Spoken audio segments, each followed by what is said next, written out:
Hi Kunal, I can see you. I can see your message.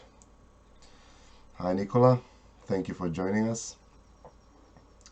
I would like a confirmation that you can hear me, guys, because that's a regular checkup every time I do this. So please let me know if you can hear me.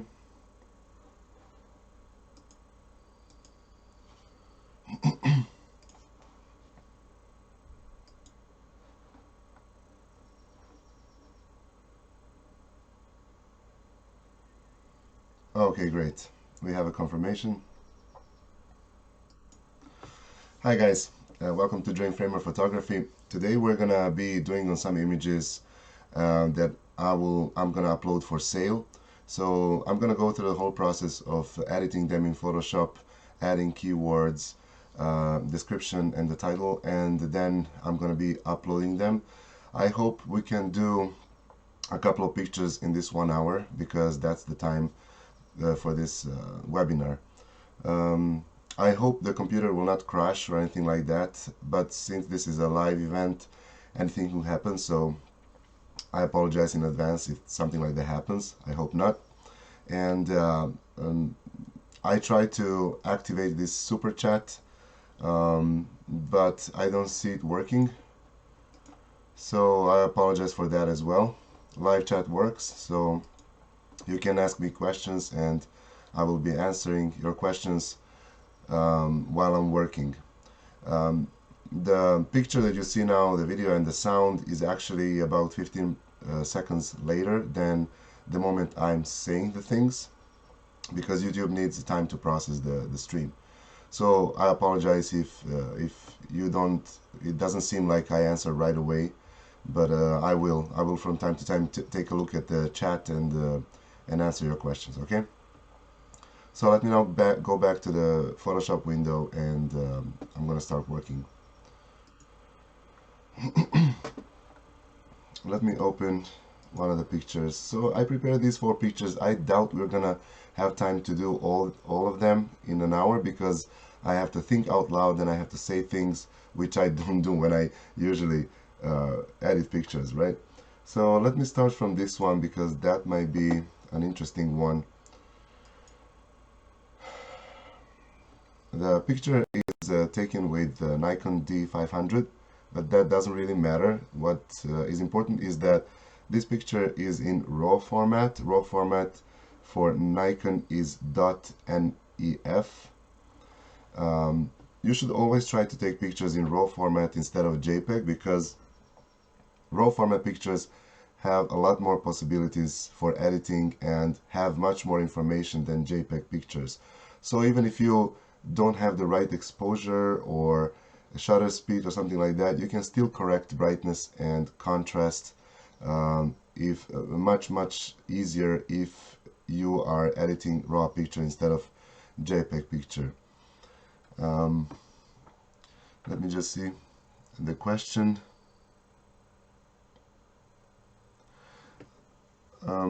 The question is, I still don't understand if I get paid when someone downloads my editorial picture. Yes, of course you get paid.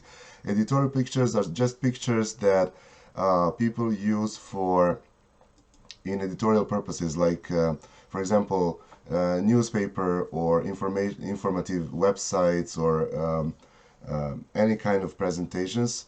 But whenever somebody buys your pictures, they pay for that picture. So you get paid for commercial and editorial pictures as well.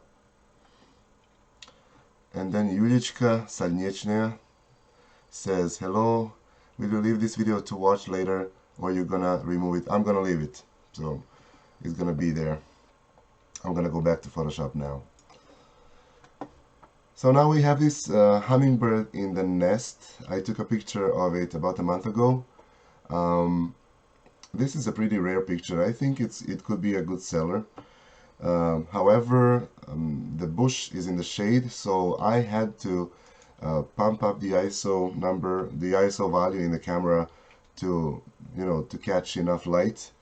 And I can't really say which species of hummingbird this is, because from this angle they all look very similar here in California. So That would be interesting also if you're preparing pictures for sale, pictures of plants and animals. It would be nice to find a Latin name for them, because somebody would maybe look exactly for that species. And I usually do it. However, in this case, I can't really find the right match for this bird. Anyway, you can see that the picture has quite a lot of noise. It's not too harsh, but I'll try to fix it. And also, it's not super sharp. So let me try to fix that. First of all, what I want to do is, because the picture doesn't look really colorful, I would say, I'm gonna add a little bit of color by using this slider, the vibrance slider. And just to remind you, this is a raw picture, so Photoshop opened it directly in Camera Raw. And this is going to be the same if you are using Lightroom. So I'm going to go to this vibrance slider and just pull it to the right. And you see how colors become more vivid. And I would always advise you using vibrance instead of saturation, because vibrance actually increases the colors that are muted, and saturation increases all the colors. Let's see what's going to happen if I push this slider to the right. I'm sorry. So even if I move it a little bit, you see that picture is already oversaturated. This bush doesn't really look vivid like this in nature. So I'm gonna pull this back to 0 and just leave vibrance a little bit like this. Okay, so now let's see if we don't have any burned out areas in the picture. Burned out means that the exposure was too long and light areas don't have any details. They'll just look white and completely washed out. This is not the case here, so this looks pretty good. What I want to do is to increase a little bit the contrast, because the picture looks kind of flat to me. So I will move black, so very dark tones, to the left to darken it a little bit. You see, if I do it too much, that's not good. So just a little bit to add the contrast to it, and maybe to lighten up the highlights a little bit, and to lighten up the shadows. So now the picture looks pretty bright, but we still have enough contrast. Okay, so when I'm happy with how the picture looks generally, I'm gonna go to this tab, which is Hue, Saturation, and Lightness. This is HSL, and here we have 3 tabs. One of them is Saturation, the other one is Hue, and this is Luminance. And you can see all the different colors here. So you can increase the saturation of reds, oranges, yellows, greens, and so on. Also the luminance and the hue. We're not going to touch the hue because we don't want to change any of these colors to unnatural colors. For example, if I take the greens and then move them, see how the green tones become more yellow. So we don't want to do that. I usually don't play much with this hue tab. Bring back that to 0. And then saturation. I think I could add a little bit of green, only green, to this picture. Okay, that's good enough. Now let's see what we can do with sharpness and noise. For that, I have to zoom the picture to 100%, and here we see that the zoom is 25%. So I'm going to click Control plus a couple of times. And now the picture is zoomed to 100%, and we can see that here this number shows that. And this is the zoom factor that reviewers will use to review your pictures on stock websites. So you should always zoom your picture to 100% to check for noise and sharpness. Let me just take a look at the chat. Kunal says, "Sir, please tell me something about Photoshop Action." Photoshop Actions are basically presets. You can make few adjustments in Photoshop and then save that as an action. And if you have a lot of images that require the same adjustment, you can just apply that action and it will do all the steps for you automatically instead of you doing them manually over and over again. So in this video I can't show you that, but I will make a video on Photoshop Actions and as a tutorial, and I'm gonna upload that as soon as I can. And then says, sir, if I take those images that I send you by DSLR, then the image are become good seller.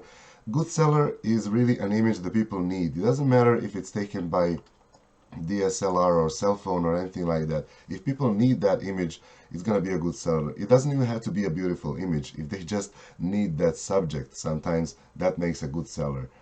So let me get back to our hummingbird. I want to sharpen it a little bit, but you always have to know that if you increase sharpening, you're going to increase the noise. So take a look at the noise over here while I'm increasing the amount of sharpening, okay? I'm going to push this slider to the right side, and you see how the noise increased, but also a little bit, have a little bit more details in the hummingbird. This radius slider is very useful if you and it needs to be adjusted depending on the image. Right now the radius for sharpening is 1 pixel. For this image I think we need to push it a little bit to the right, because there is the blur is kind of a bit more than 1 pixel. So I'm gonna go to 1.5 pixels, and I really don't think you should ever go higher because the picture can be over sharpened. So now you can see that the eye looks a little bit sharper, but of course we have more noise. So there's this slider here, it's called masking. Slider masking helps you, it's actually a way of Photoshop or Camera Raw in this case, to find out the edges of objects, like for example this beak here, the eye, the feathers. So it will sharpen here, but it will protect the areas where they are not in focus, like this background here and the leaf over here. Masking is right now 0, which means Photoshop doesn't do anything about it. But if I push it to the right, you will see how noise disappears from this area here. So I'm going to do that now. Do you see that? Look at the noise here. Let me go back to the 0 so you can see the difference. See the noise? If I push it to the right, we have less noise. I don't want to overdo it, because if you push it too much to the right, then the image just becomes not useful at all. So I'm gonna hold it like this here maybe, and then I want to decrease the rest of the noise with luminance slider in noise reduction part. So I'm gonna push that up to here. I don't want too much sharpness on the hummingbird, but you can see that the background is very smooth now. And although also let me see, luminance details, I'm going to decrease that a bit. So this picture is still not super sharp, but in this case what I will do in the end is that I'm going to resize the image. Right now it's 21 megapixels. I'm going to resize it to only 6.3 or 4. The image will be smaller, but it will automatically be sharper. So let me just zoom out to see if I'm happy with all this. And I think I am. So we are done with editing in Camera Raw. I can also just add a little bit of chromatic aberration removal, which in this case this image really doesn't have, but it's always a good idea to click on this lens correction tab and click that. And in this case we don't really need to enable profile correction for the lens, because you see the image is not really changed a lot. This is good if you have a horizon that it's kind of bent, so if you click that it could straighten it up, but here we don't have any straight lines, so it doesn't really matter if I'm gonna turn this on or not. So I'm done in Camera Raw. I'm gonna click open image to import the image in Photoshop. Thippy said, is it the same program with Adobe?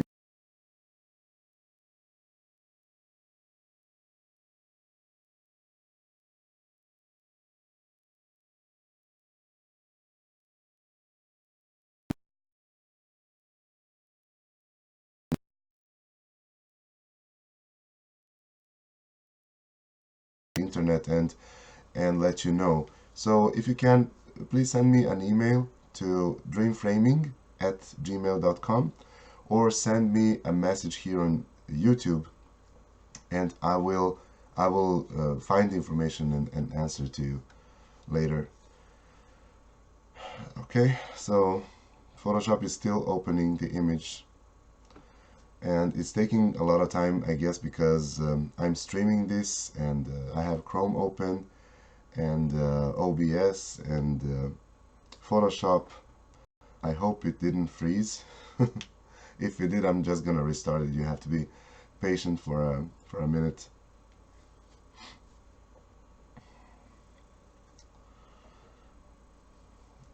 Okay, it's opening it slowly, I guess. If you have any other questions, you can ask me during this time. Okay, the picture is open now. I'm still waiting for Photoshop interface to load, and that's because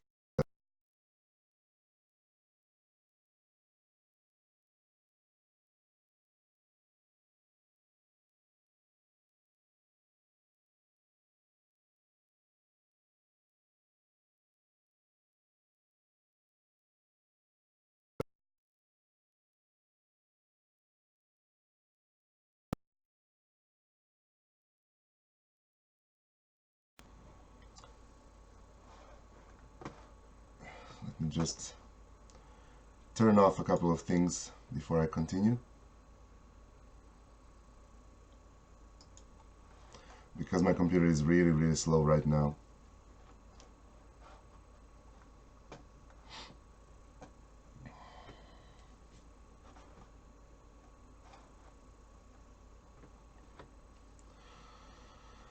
I'm sorry guys about this.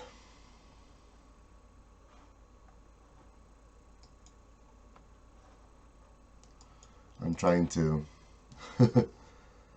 to make it work.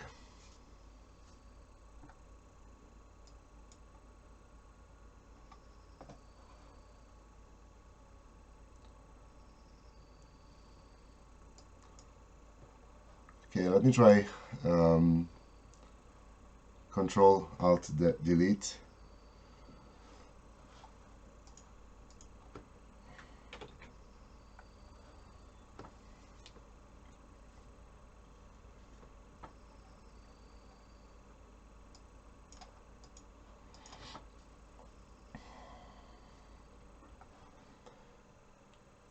Maybe here I can go back to my camera, hopefully.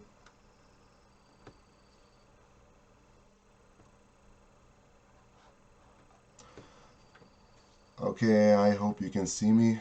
I just had to click Control Alt Delete to see what's going on with the computer.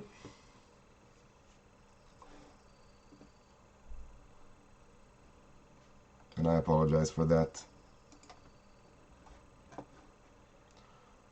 I hope you can still see me, because I can't see myself on the camera.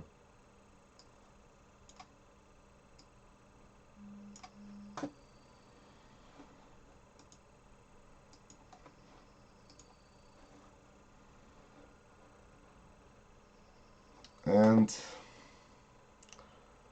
this is one of those moments when you don't have control over live program.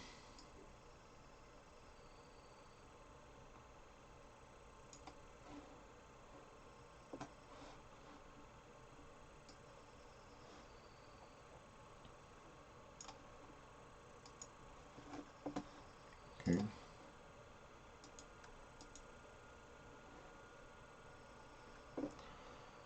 I guess it's Photoshop error.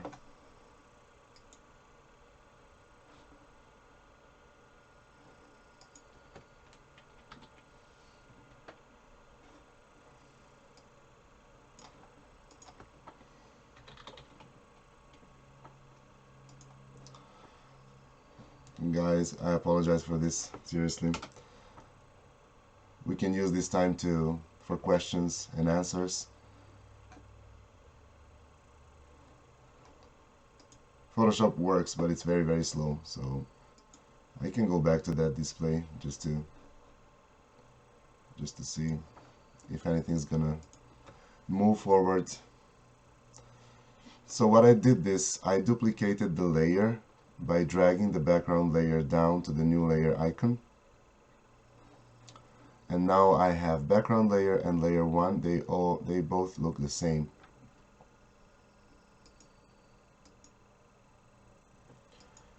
My Chrome is loading now, and I'm trying to open live chat to see if there are any questions.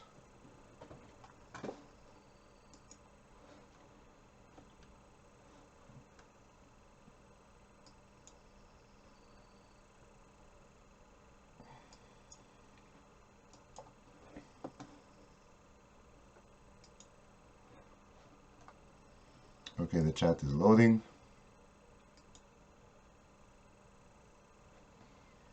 Questions are loading.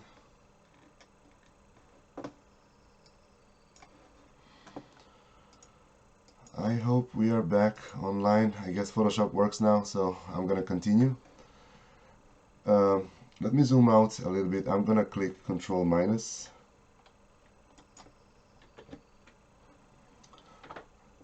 And now I kind of want to fix the composition of this photo, because the subject in the center can work sometimes, but sometimes just doesn't look right. So I'm gonna click this tool, and with it I'm gonna crop the picture. So you see that the tool placed angles over here around the picture, so I'm just gonna grab those angles and pull them like this. Then I'm gonna move the image something like this. I think works well. And then I'm going to click this check mark here. Okay, I'm zooming in. Okay, this looks nice to me. Now what I want to do, I want to clean it up a little bit. So I want to use this tool over here. The tool is called Spot Healing Brush Tool. So I'm going to use that. Click on it.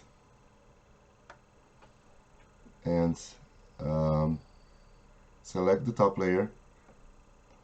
And then I want to paint over these. Let me just decrease the size of the brush. Paint over this, for example. Let me zoom more.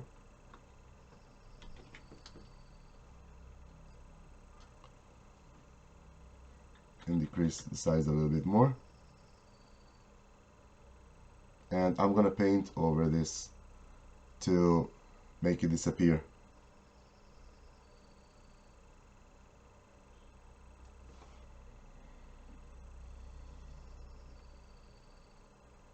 Okay.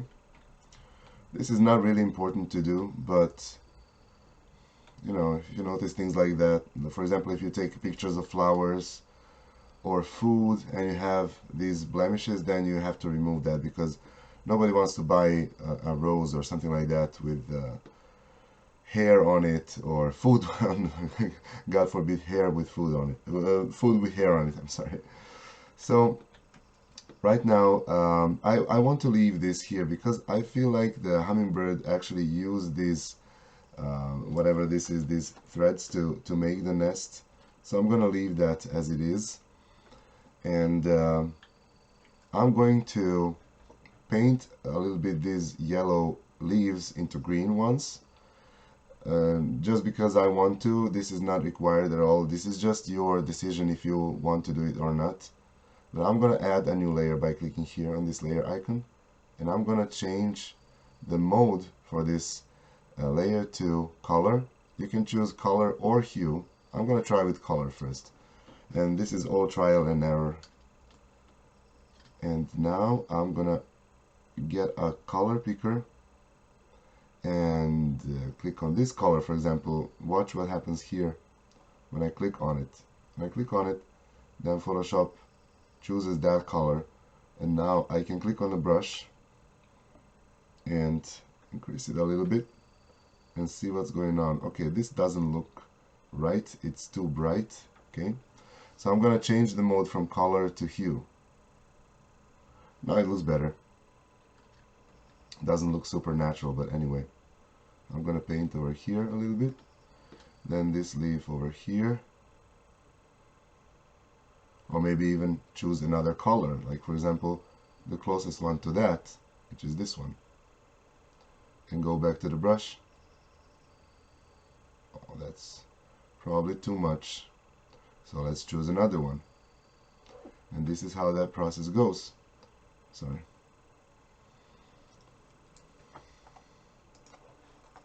So let me choose this color and try that hue. Go back to the brush.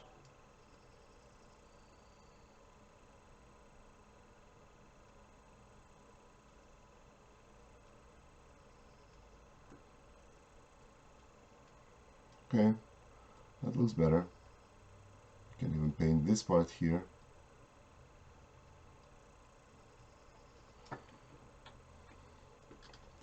And probably this leaf over here, I can do the same with it. I'm just gonna choose another shade of green, like this one, the closest one to it. Go back to the brush.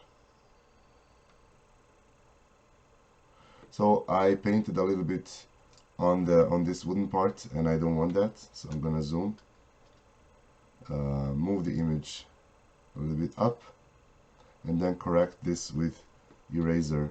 So the eraser tool is here on the left, but you can also access it, so it's right here down there, here. But you can also access it if you click E on your keyboard. I'm gonna resize it a little bit and then just paint over this wooden part here.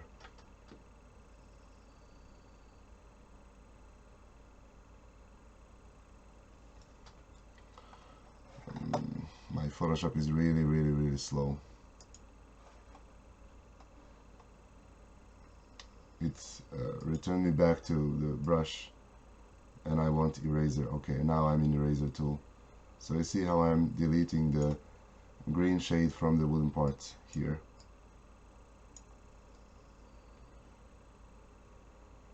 Okay, and that looks good. That's fine.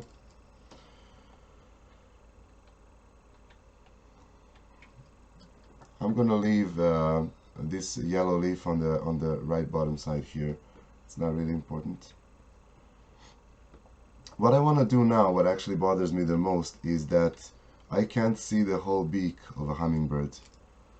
The beak is hidden behind this branch, and I want it to be visible. So I'm gonna try to extend this part of the beak and connect it with the tip. And to do that, I hope my Photoshop is gonna work with this. So let's try. I mean, it usually does, but because of all this. So I'm gonna select the part of the image with this beak, with this part of the beak. I'm gonna do this. I clicked my rectangle marquee tool, and I'm gonna click and select this part of the beak, and then just click Ctrl J on the keyboard, and you can see that Photoshop made another layer. You can't see basically anything in the thumb, but if I turn these off, you will see that we have our part of the beak selected, and now I can play with it. I can go to Edit and click Transform, and then click Scale, and Photoshop will mark this part because the layer with that part is active. So Photoshop selects everything on that layer, and that's just part of that beak.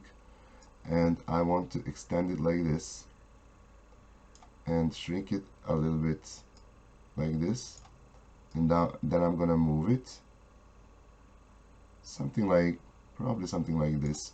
But now you see that it's not aligned, so instead of scale, I'm gonna go back to Edit, click Transform, and rotate. And I'm gonna click here, rotate it a little bit like this, and then adjust it again. I'm gonna zoom more so I can see what I'm doing, right? And then I'm going to decrease the opacity for this part so I can see what's going on behind it. So here, while that layer is active with this part, I'm going to click on opacity and decrease it a little bit to something like this. Okay, so now we see the beak and we see the background, we see the wood behind. Now I want to use another transformation tool. Edit, transform, skew, and then just do this to narrow, to make this part of the beak narrower. Okay, something like this.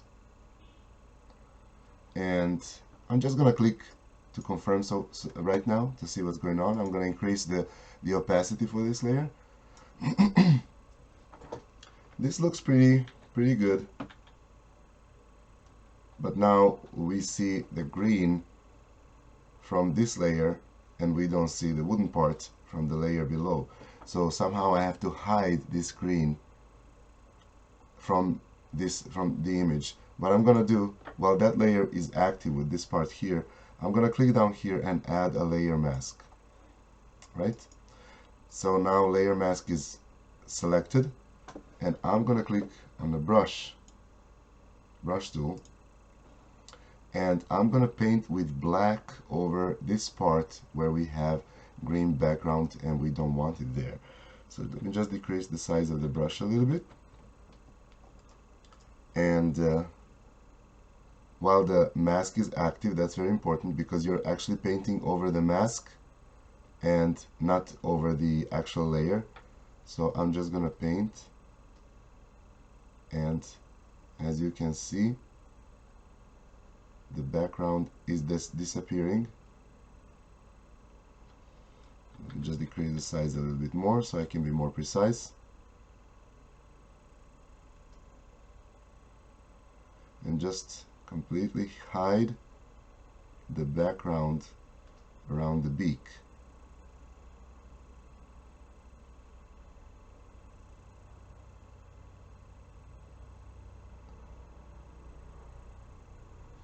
If you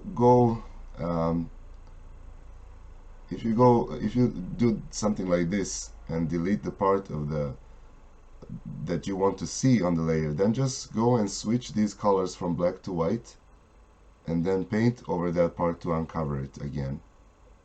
That's why the mask is so good, because you can undo basically whatever you mess up. See here, I have actually the beak that I can see from the bottom layer. Let me just turn this off. You see, there is this part, the original beak, and my beak is a little bit positioned a little bit differently. So what I'm gonna do now, I'm gonna click on the layer, go again to edit, transform, and this time use warp,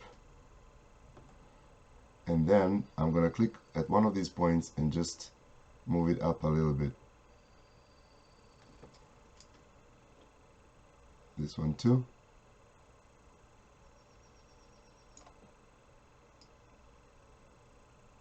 Okay, that's better. Actually, like this.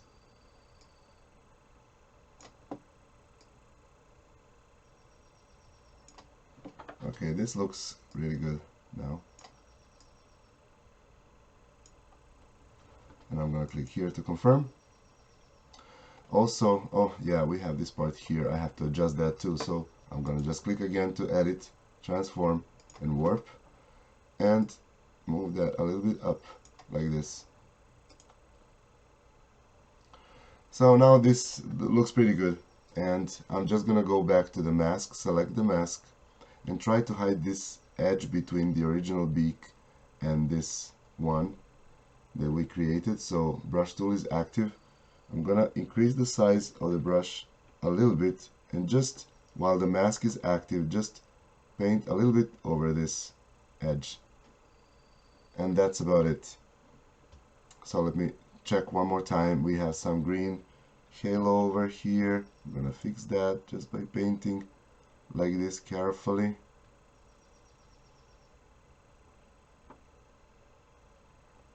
Okay, and this is pretty good. Great. So now we actually recreated the beak of a hummingbird. This will disappear soon. Okay. So now we have a new beak for a hummingbird. If I turn off this layer, you'll see the original one. Okay. So TP says, I already tried to do like this, but it does not work because I do not really understand the program Adobe 9. Adobe Photoshop 9 is a very old version. You should probably consider downloading a new version. That would be the easiest way. And if you want to do it, you will be up to date.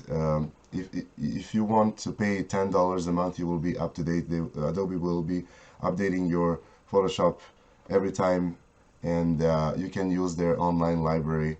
So it's very useful to have a new version of it. Okay, so now we are pretty much done with this picture. What I can do, I can kind of blur the edges so the hummingbird becomes more in focus, but that's not really important to do. So right now I'm just gonna save this file by clicking on File, Save As, and I'm gonna save it as Photoshop file, and Photoshop file will save it with all the layers that we have here, so you can open it later and add it if needed.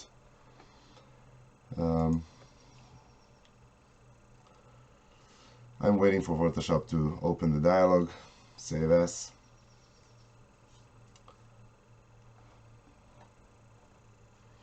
And we can use this time for more questions if you guys have them.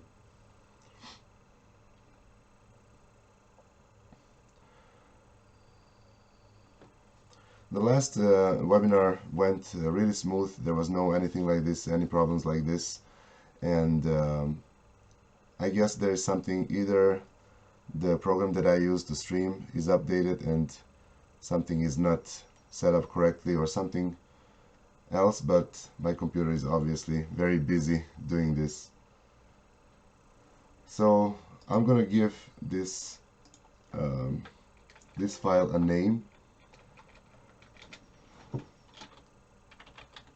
hummingbird nest, for example, and I'm just gonna leave PSD and save it like that. So right now, when we secure the file, and if Photoshop crashes or something like that, you just click OK here. You're gonna have your file saved. So right now, when the file is saved, I'm gonna go and add some of the metadata to the picture. So I will click File and click File Info, and a new dialog will open. And in that dialog, I will enter the name for the picture, and I will enter the description. Keywords I will leave for another program that's called Xpix, and it's really helpful in adding metadata to the picture. So now we are again waiting for Photoshop to open this dialog. Hopefully it will work, and hopefully when I go to Xpix, the computer will be faster.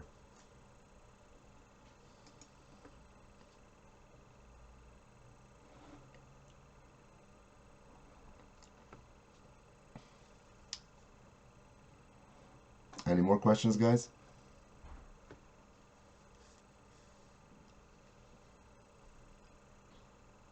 Thank you. Yeah, it's my picture actually. The hummingbird made a nest in the bush next to my building, so a neighbor discovered it, and we didn't want to disturb the bird. There were two little eggs in the nest. They're really, really small.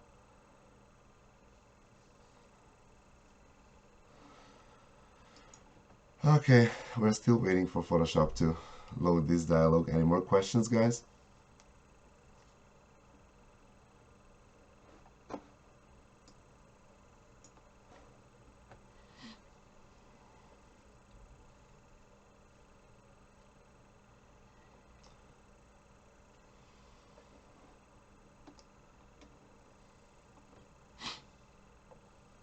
Or maybe I should just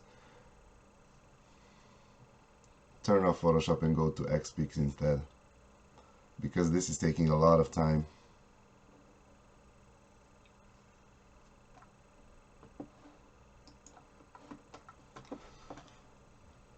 And this really never happened before, so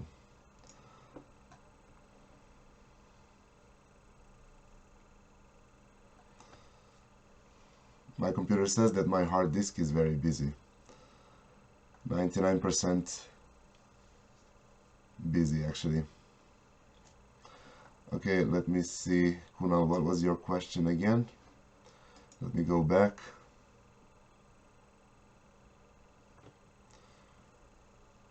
Oh yeah, if I'm using mouse or a stylus pen. I use both. I like to use stylus pen when there is something like selecting object or masking. So I was using pen when I was masking the beak of the bird, but most of the time when there are sliders involved and I have to push the slider back and forth, then I use the mouse because I feel like it has more control over it. While the stylus sometimes acts weird, and it's probably just my stylus and my graphic tablet. It shouldn't be working like that, but my tablet is pretty old. It's about 8 years old, I think, so that's why, I guess. Okay, so the dialog opened, and I'm gonna click here in the basic tab and then just give the name to this image again. So I'm gonna call it hummingbird in the nest. Okay, and then author, that's my name. Author title is not really important. And in the description I'm gonna write something like hummingbird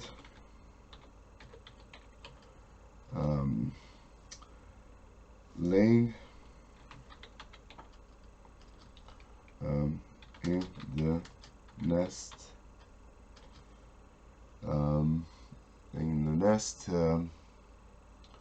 or and maybe add a few more words like surrounded by green leaves, or maybe even add hummingbird laying on its eggs in the nest rather than green leaves. I'm not going to add keywords here, as I mentioned, and here for the copyright notice I will choose copyrighted and put my copyright, which is Dreamframer, and I'm just gonna click OK. This is enough information for now. Now I'm just gonna click save again to save the image as it is. And if you remember in the beginning I was mentioning that the image is not super sharp, because when I zoom to 100% you can see that, you see, the eye is not super sharp, the feathers neither. So I'm gonna decrease the size of the image to about 6.3, 6.4 megapixels. So I'm gonna go to image and then image size, and over here for the height I will put something like 2000, and you have to multiply these two numbers. So let me open up the calculator and see how much this is. I mean, this is not enough, but we need calculator anyway to calculate later. And that's my computer being slow again.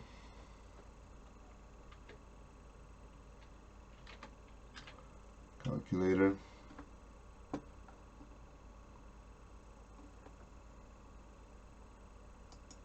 Okay. And let me see, what was another question, Kunal? It was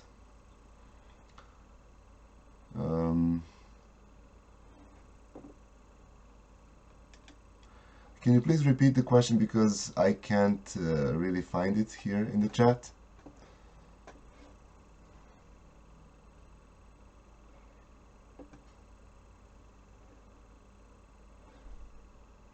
While my calculator is opening.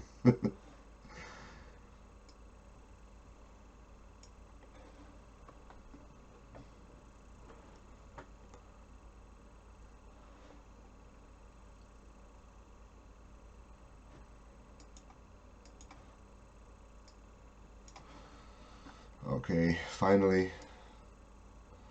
So we have 2000 times 2070, and this is not even 6 megapixels, so I'm going to increase this to, let's say, 2200.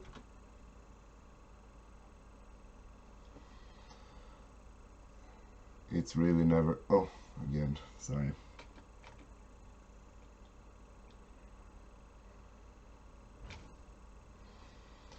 Computer is super slow. I have to do something about it because I don't want my webinars to be like this.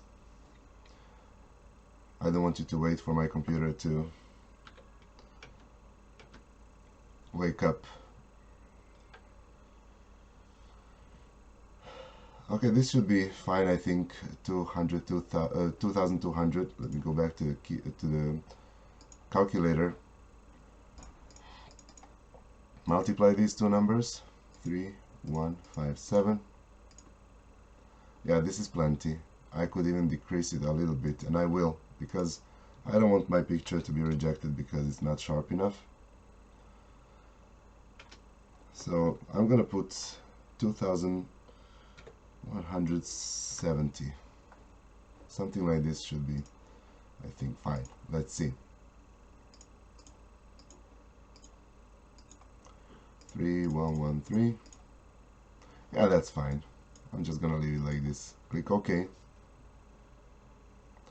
And now when Photoshop resizes the image, I don't want to save another Photoshop file with PSD extension because I want to keep the original large version of it. Okay, so I'm just gonna save JPEG version for this image, to do that I'm gonna click on File, Save As, and then instead of choosing PSD, I'm gonna choose JPEG and give it the same name. So here I'm gonna choose JPEG, and I'm gonna leave the name to be the same.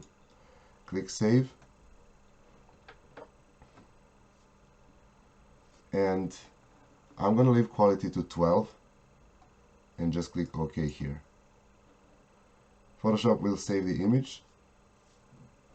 Here is a progress bar.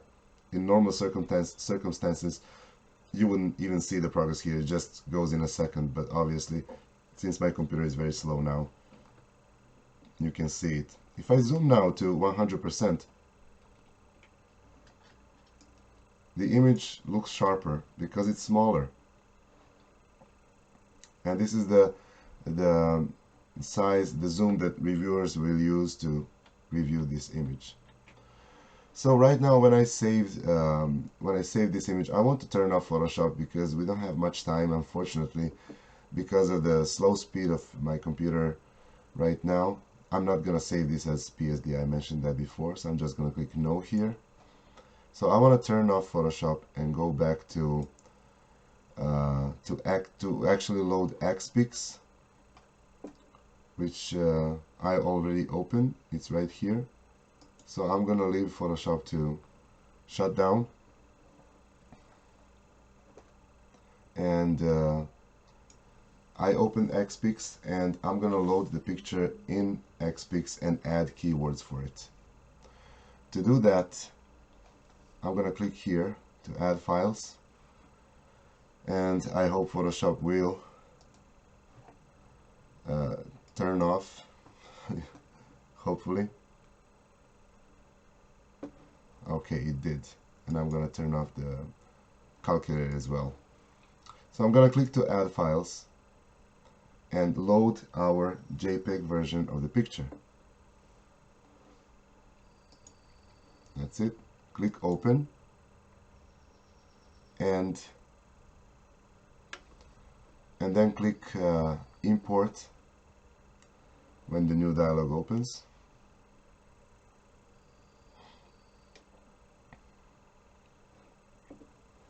Okay, start import.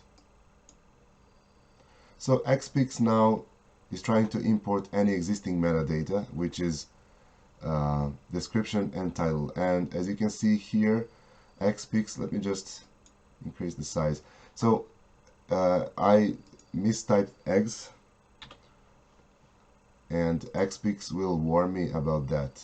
So this is our description. Description needs to have at least 7 words for many stock websites, so be careful about that. And this is the title. And now I want to find keywords for this image. So I'm going to click into keywords box and click suggest here. So here in this box now I have to type the main keywords for this image, which is, let's say, hummingbird nest.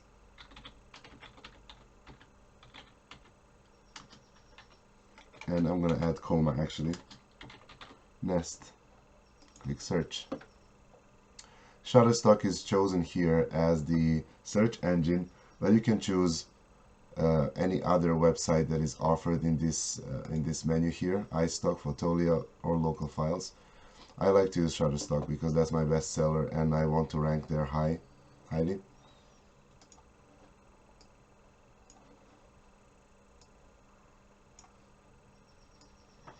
While this is loading, I'm going to look at the live chat.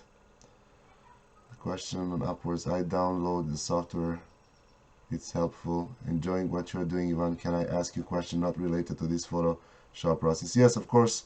Of course, you can ask me. You can ask me here if it's appropriate, or send me a message on YouTube. Obviously, my computer is slow, so we have plenty of time for questions and answers. And Kunal says, how much money get from one image at one time? I think I answered that question on your comment on some of my videos, Kunal. It really depends on the license that customers pay when they want to buy your image. So customers actually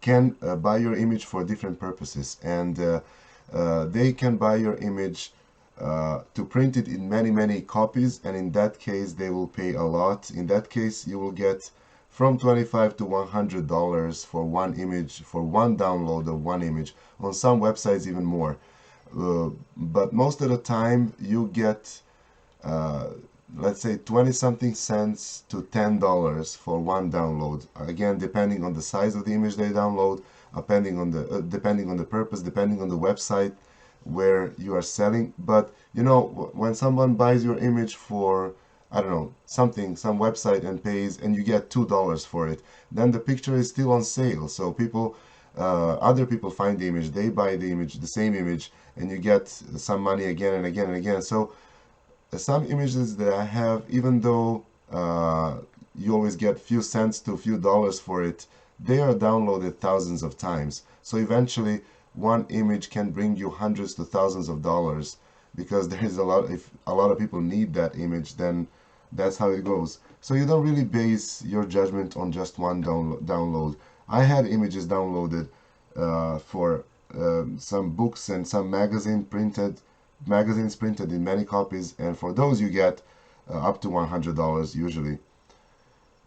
So you can see that Xpix loaded images similar to mine because I typed hummingbird nest here. Now I have to select images that are most similar to mine. For example, this one, and you can see that the keywords are loading here. Those are the keywords that these people used for these images. I want to get close to 50 keywords if possible, so I'm gonna scroll down a little bit. There is one hummingbird here in the nest, and let's see, there is on this one too, this one probably, even though this is a conifer tree, it's not really a bush, but it's okay. So you want to use keywords from these most popular images because you want to be ranked as high as they are. And now you have these two boxes here. It it says suggested keywords 13 and other keywords 36. This means that these keywords here are keywords that are overlapping between all these selected images. So all these images have these same keywords, and these are the keywords that vary from one image to another.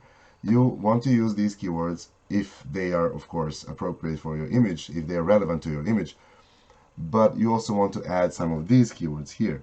So let's see what we have here. Hummingbird, bird, nest, nature, green, animal, wildlife, sitting, avian, Anna's hummingbird. As I mentioned, I'm not sure if this is Anna's hummingbird. It could be because Anna's hummingbird lives here in California, but I'm just gonna uncheck this because I don't want possibly irrelevant keywords on my picture. Feather, beak, small. Okay, that's all fine. And then let's add Costa. That's also another species of hummingbird. I'm not sure if it is, so I'm not gonna add that one. I'm gonna click on the plus sign for tiny because the bird is tiny. It's wild. Habitat, that's okay. Plant, that's also okay. We have a bush. Close up, that's good, yeah. Bird nest. Wing. Things like wing, beak, and other stuff, even though I added beak here because, you know, hummingbirds have a long beak and the beak is really prominent in the picture.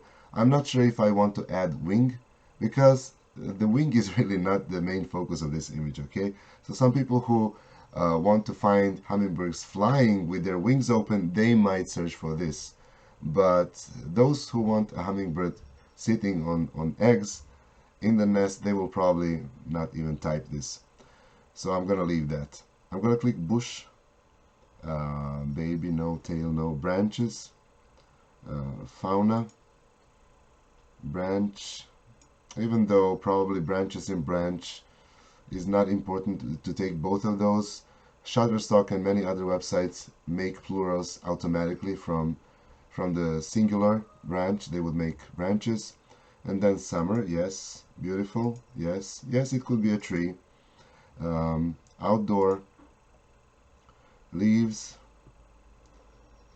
female, that's true, female hummingbirds, they actually lay on their eggs. And then since we don't have, well, we can add outdoors, but then we basically exhausted everything that we want from these keywords. So I'm just gonna click add suggested keywords and click close here.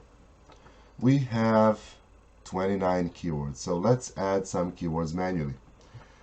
I'm gonna put here California because I'm there. Click comma and that will be added in the keywords, and then USA, and then US, and then America because hummingbirds live in America, and then let's say North America. Oh, you see, there was a typo, so I'm gonna click that again, North America, and then spring, springtime, mother, because she's a mom, and then life. Let's see, I guess there must be a keyword bird. Yes, there is. And then let's say incubation, eggs, even though we don't see eggs, she's obviously there are eggs in the nest, right? And then what could we add more? Day, hidden. I keep typing uppercase. That's really not important. I mean, it is important if you're typing names of countries or cities or anything like that. So I said day, hidden, because she's hidden in the bush. And then new life, for example. And then what else could be added? This is actually enough. It's 43 keywords. That's plenty. So now when I added keywords here, I can click on this checkbox and click Save. This is a necessary step because you want keywords to be added to the picture. I'm going to click Start Export here. And now our picture is saved with description, title, and keywords. I'm going to leave this check mark here. And since we don't really have much time, it's already 1 p.m. So I'm going to click Upload. And over here I saved all the websites where I sell pictures. And I'm going to put a check mark on all of them and just click. Let me just check if everything is okay. Yes. And click Start Upload. To fill these, you will have to visit every website where you sell images. They have information about FTP uploading, and that information you have to put here to be able to upload directly from Xpix. I'm going to click Start Upload, and the image will be uploaded, as you can see, to Big Stock Photo, Can Stock Photo, and it's gonna upload to all these websites. During this time, I'm gonna go back to the chat and see if there are any more questions.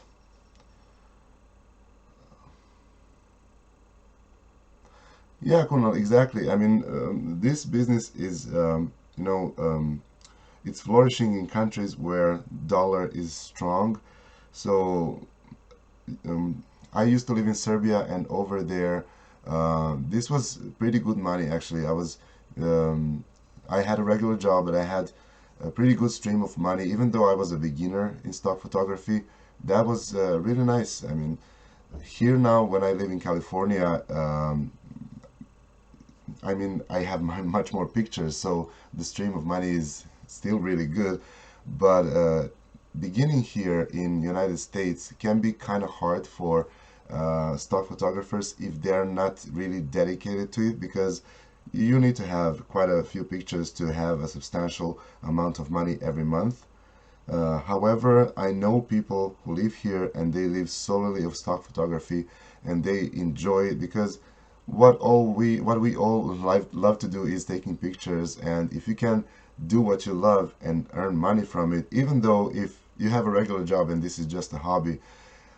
I mean, right now I have a regular job, I do this, and stock photography pays for my vacations, for my equipment, and I can't say I'm not happy. I'm super happy with it, and I'm gonna continue doing it, because if I do this for next 10 years, I can basically retire and not even think about, not be worried about money flow every month. So you are seeing the progress bar, and there is one warning. Warning is usually not important. You can always fix anything on the website when you get there, because it needs some time for these images to be processed on the website. So you can go to the website where you're selling the image, like let's say in a half an hour or so, and just click submit to submit image there, or put it in the category. I'm going to click on this warning to see what it is. It says description contains some of the keywords. That's completely irrelevant. That's not important. Title contains some of the keywords. That's also okay. So these warnings are basically false warnings.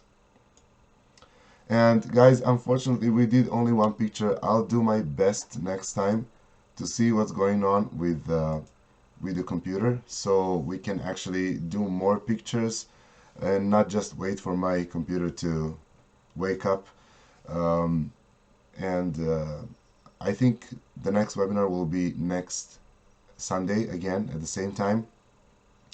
I will post it on my channel the next time and on my website as well. And I hope you enjoyed, and I apologize one more time. This is a live stream, so anything is possible. It's good that Photoshop didn't crash, or my computer didn't crash, and I had to stop this stream. Anyway, thanks for being with me. Thanks for watching. Send me your questions. Subscribe if you are not subscribed. And see you next Sunday.